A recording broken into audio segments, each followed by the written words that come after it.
past 10 years. And it has been fear, and some of it you can understand it, but it doesn't justify it. And we have accepted this notion in this last decade that it's okay to sacrifice some of our liberties to be safe. That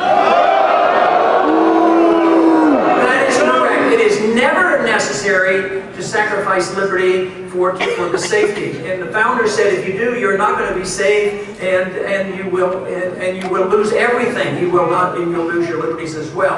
And that is what happened. So immediately after 9/11, within a week or two, we passed this thing called the Patriot Act.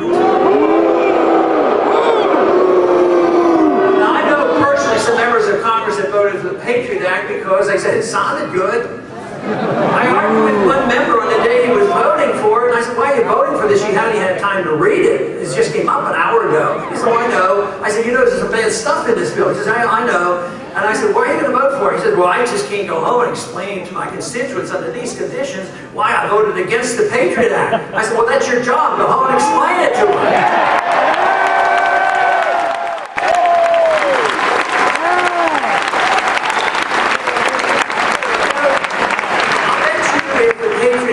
Called Repeal the Fourth Amendment Act, maybe most people would have voted for it.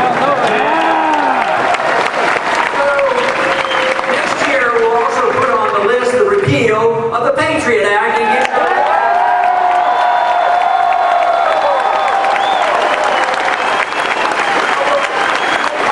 bill to restore the Fourth Amendment Act, and maybe more people will vote for it under those conditions. But our liberties are being systematically undermined. With the Patriot Act, we've essentially lost our privacy, and it has been eroding for a long time, but it is essentially gone. It also gives the authority to this agency of government, which I hope is not a friend of yours because it's not a friend of mine, and that's TSA at the airport.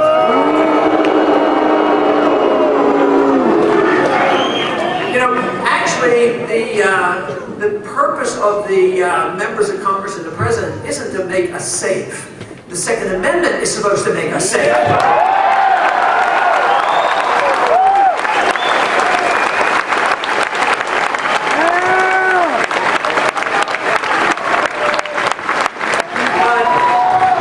But the purpose, the oath of office is, and we don't take an oath to, allegiance to our political parties, or that we provide safety above all efforts and ignore liberty. The oath of office says, obey the law and obey the Constitution, is what the oath of office says.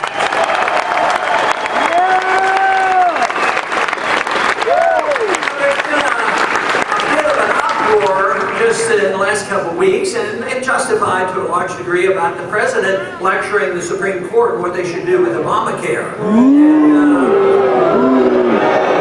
course, I think the easiest answer there is repeal the whole thing.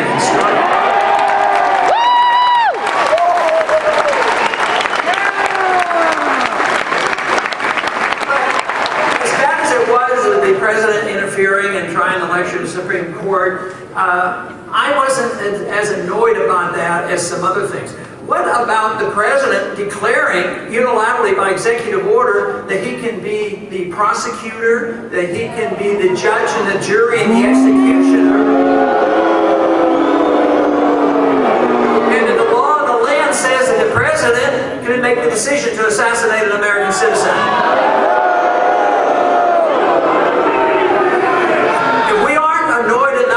We see at the airports when we look at those pictures and all those x-rays, if we're not annoyed enough about the military being able to arrest us, or the American to decide who can be assassinated, I'll tell you what, we're not deserving of very much, but I'll give you some good news.